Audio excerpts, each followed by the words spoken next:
Hello, and we're glad you could join us again. Today we're dealing mainly with carpets. And I'm off to get down on my knees to show you how to lay carpet tiles, because they're much easier to cope with than a large piece. It's wiser as a rule to have that done professionally, and I'll have some suggestions for using up any offcuts that may be left over. First, though, we'll see how Muriel is going to manage the tiling.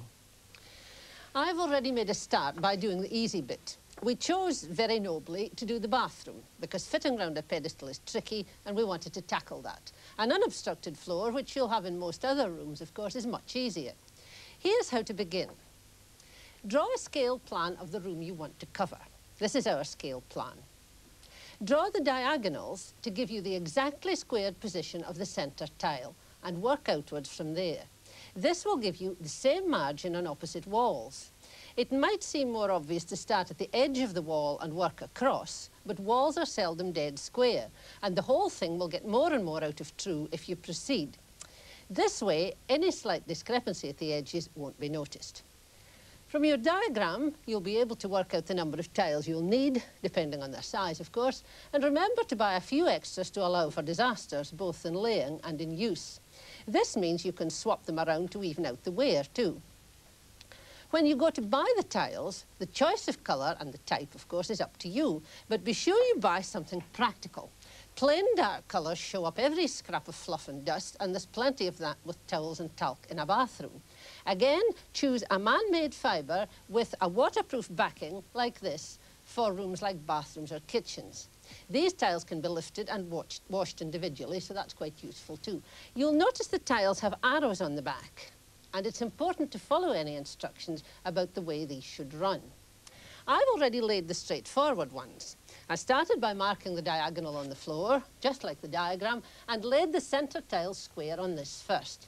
This has left me with the tiles to fit round the basin, and here's one way of doing it. Cut a piece of reasonably flexible paper, exactly the size of a tile, and fit this in position right up to the basin. See that you've got it square in position, and crease that in there and mark, working right round the pedestal. Now, we did also plan this carefully, and it's important that you do this when you're making your floor plan, your scale plan, so that you're not left with any nasty little narrow cuts at the edge of the basin or little narrow strips at the edge of the floor next to the skirting board. Now, when you've got that done, take your scissors and make several good big snips right over the line that you've marked. Let you see how I'm doing this. Now, this will let you place the tile on again so that you can get a really good line now right round close to the tile. You see the position of the line has changed a little now because I'm getting right into the angle there. And we've positioned this again from the plan so that we've got the edge of our margin tile coming at the edge of the pedestal. So this all shows you how important good planning can be. Now cut this away carefully around the line to give you a good curve or a good square. Of course, it depends what shape you have. And you'll need to do exactly the same, of course, for the pedestal round the WC. Now, just check to see that you've got something like a reasonable fit, and right top here.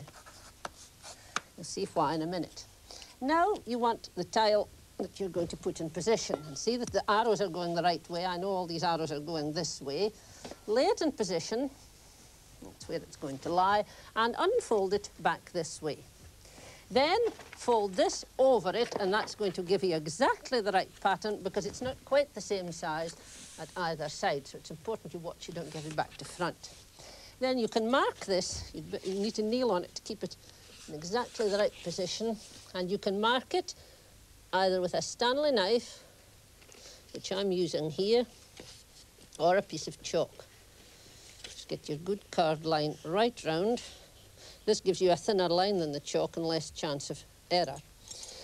Now, the actual cutting takes a wee bit of time, and you want to do it really carefully. You can use scissors or you can use the Stanley knife, just working a little bit at a time, but it's quite wise to cut inside the line that you've marked, just in case you've made a little bit of error. You see, they cut quite easily with scissors. But it does take quite a wee bit of time, so I have actually cut my one to fit. And here it is, so you place it in position, because you've got to trim it and get it really neat and nicely fit in. The pile will cover up any discrepancies, and we're left with this bit at the back. Well, that on this basin is quite easy, because it's simply a straight edge at the edge here. So measure this carefully, and there's a slight taper actually on our one, and it fits in neatly behind. Just press it into place. Now, it may happen that you've got two pipes coming down the back here, which gives you a wee bit more of a problem.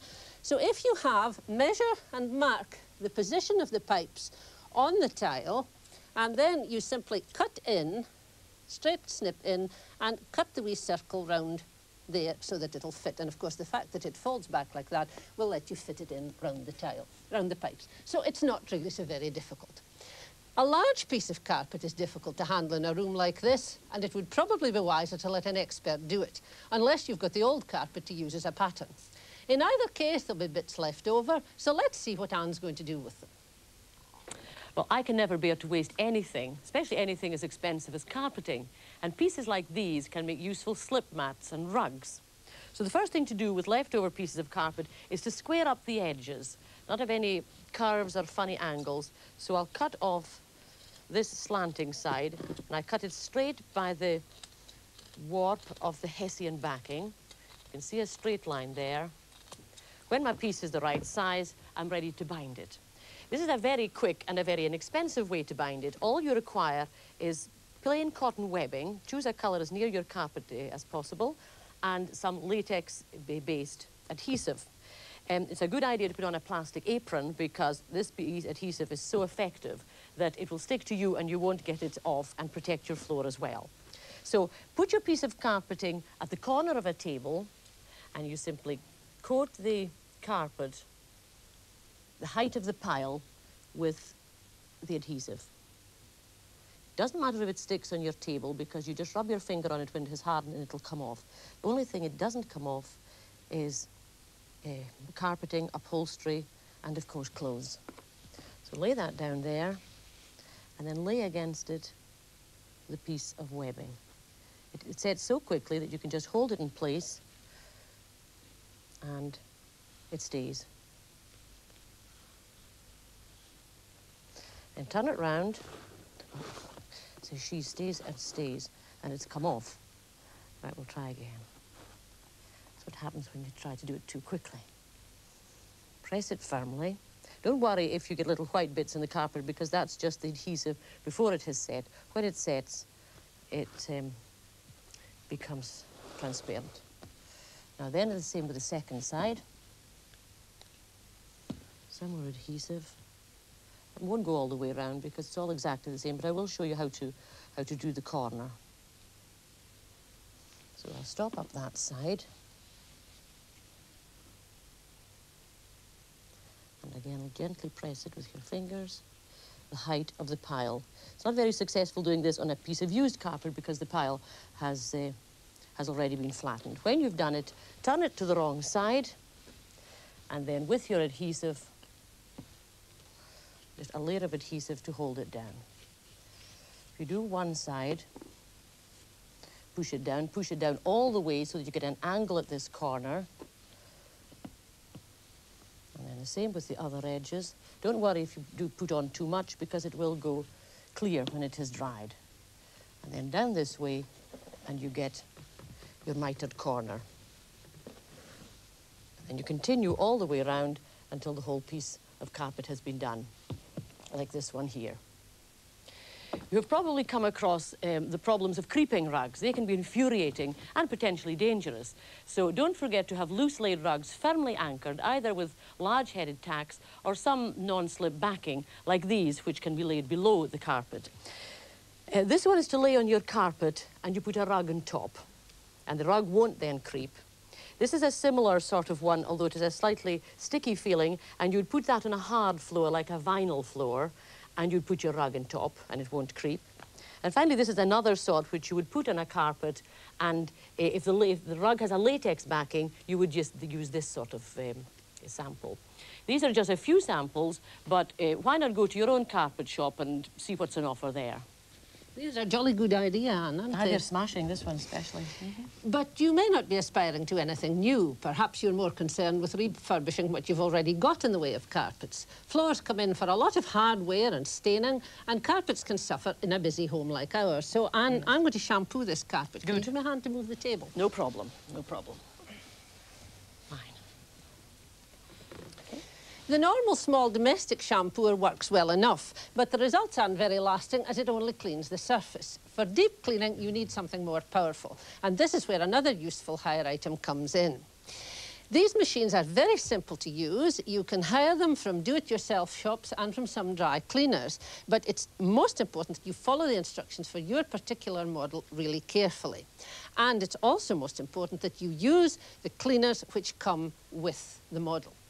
Start off by vacuuming the carpet thoroughly, and then you need to use this pre-spotter to deal with any particularly bad stains that you may have on the carpet. Just spray a little on, and using a lint-free cloth or a brush, rub that well into the pile of your carpet. You can see there's quite a lot of dirt coming off there. Any particularly badly stained parts, treat that way. Now, the machine consists of two tanks. One for the detergent shampoo, which I've already diluted and put in this compartment according to the instructions. It might be wise to test it on a corner of the carpet in the dilution with a white cloth just to see that no colour's going to come off. In this side is the tank for the dirty water. Here it is. And in it I've put a measured amount of defoaming liquid. That's so that your tank won't fill up with meringue while you're working with the carpet. That goes in, and the cover fits on top, and you can see here we've got two switches for working the machine. I'm not going to switch them on yet until I've told you what to do because it's a wee bit noisy.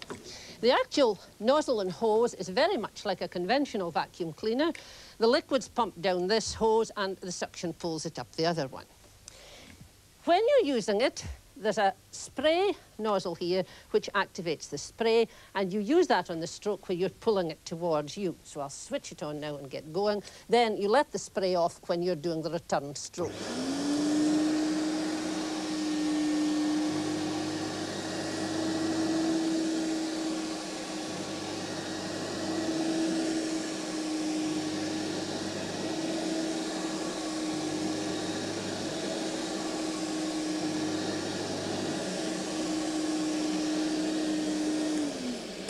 Now, you get the general idea from that, and you work systematically over the whole carpet.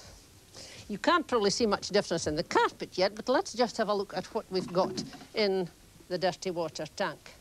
So I think you can probably see that it's doing a worthwhile job. When you've finished, of course, you wash out the tank very thoroughly. And the great advantage of this method is that with the extra suction, you get thorough cleaning, your carpet's not so wet, and it'll dry much quicker.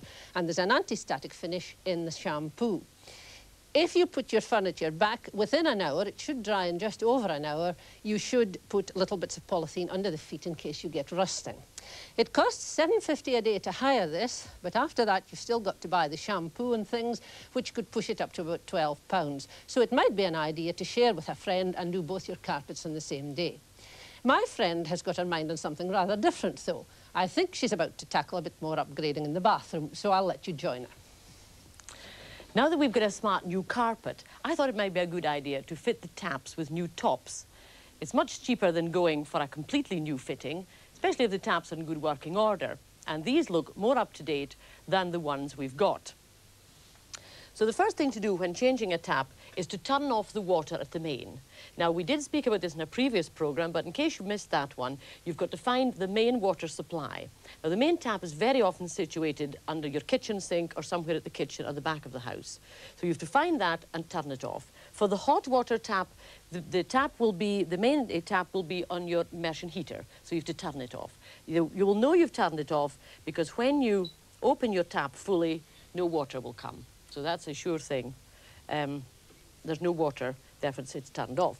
The next thing I want to do is to put the plug in the sink so that when I start taking the tap to pieces, if I drop anything, it won't disappear down the drain. Now, there are two parts in the tap There's this bit which is called the shield, or the cover, and there's the top bit which is the handle. And you have to unscrew this bit. It may be very difficult to do if your tap hasn't been taken to bits for some time, for example, replacing a washer. You may have to use an adjustable spanner. And if you do, cover the shield with a piece of cloth first so that you don't damage it with the spanner. Now, I've been cheating, really, and I've been practicing getting this undone so that I wouldn't take too long to do it. And once it starts, it unscrews very simply. So unscrew this, and then when you lift it up, you expose inside what's called a hexagonal nut, a six-sided nut. And again, you're going to require a spanner or an adjustable spanner if you don't have one the right size, and the spanner will unscrew the nut. So I've found one which is the right size and get it into place. Now again, it's anti-clockwise that you turn it.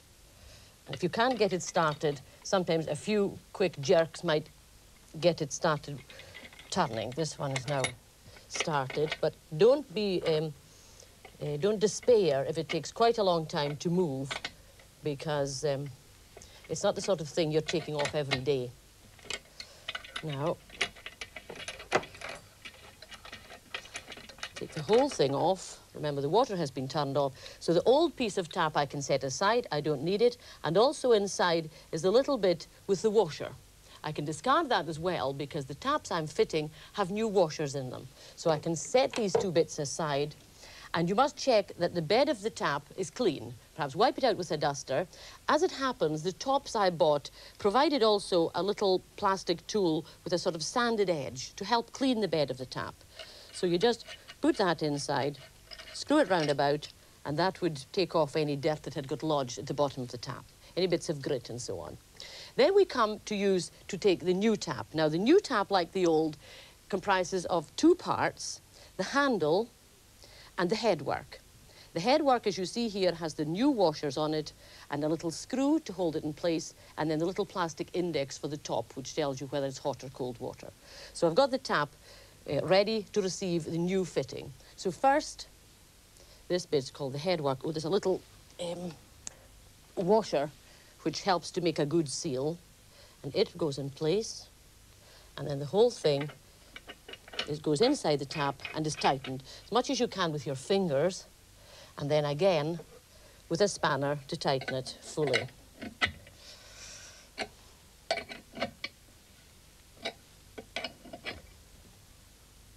That's it. It's as tight as it'll go. Then this sort of decorative handle slips over the top. There are little, that's it, clips on, a screw to hold it in place,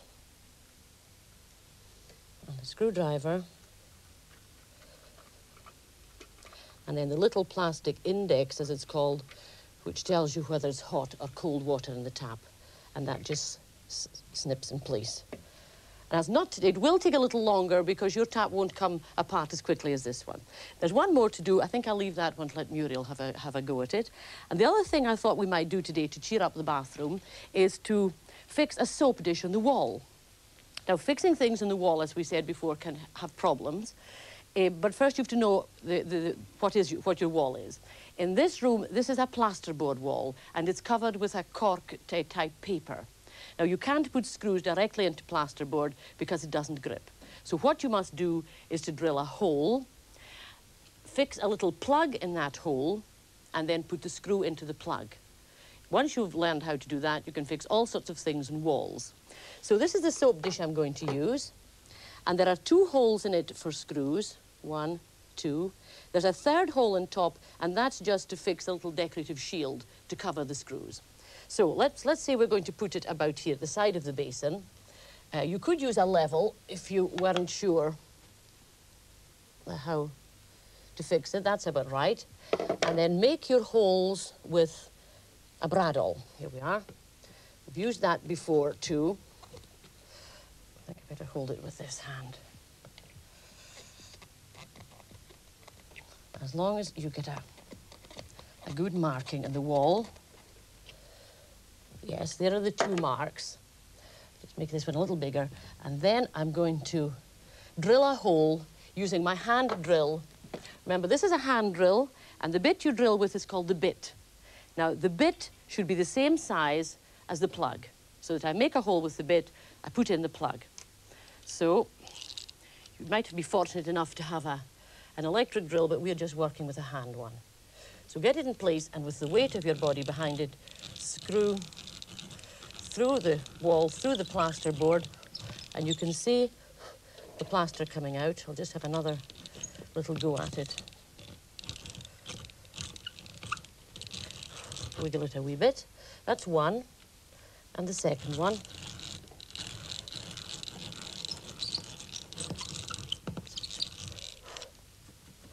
Just open the end slightly. Now, I've got the two holes made, so let's hope that the two little plugs will fit in the holes. One, two. I might need a little help with a hammer just to locate them.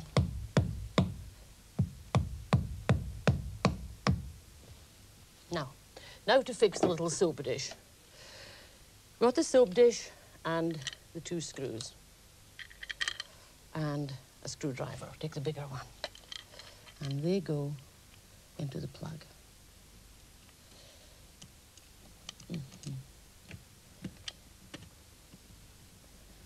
You feel it starting to grip on the plug, and it gives it a very strong fixing. You couldn't put anything terribly heavy on a plasterboard wall, but a soap dish would be no problem. And we put a shelf at the other side of the basin, so a shelf or a soap dish can both be held perfectly satisfactory. Now we just tighten up the screws. That's a very strong fixing. And the other one. And then, as I said, this particular type of soap dish so that you don't see the little screws, this particular type of soap dish has a little decorative cover. On the back of it, there's a little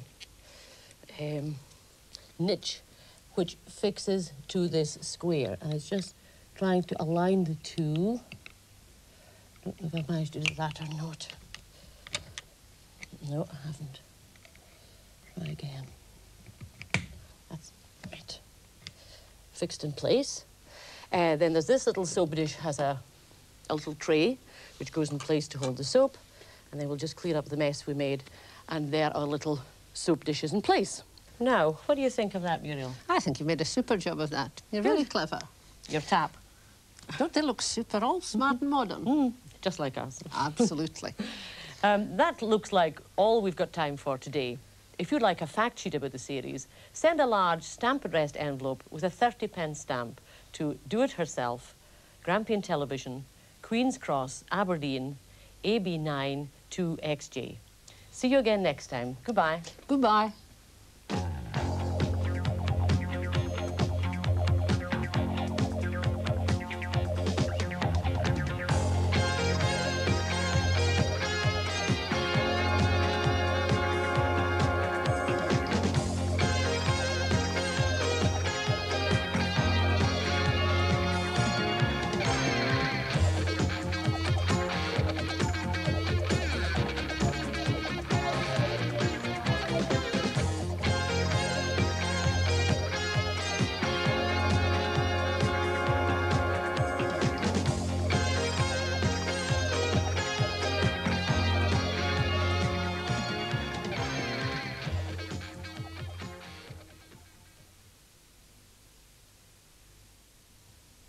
If you would like a copy of the information leaflets for this series, write to Do It Herself, Grampian Television, Queen's Cross, Aberdeen, AB9 2XJ, enclosing a large envelope noted...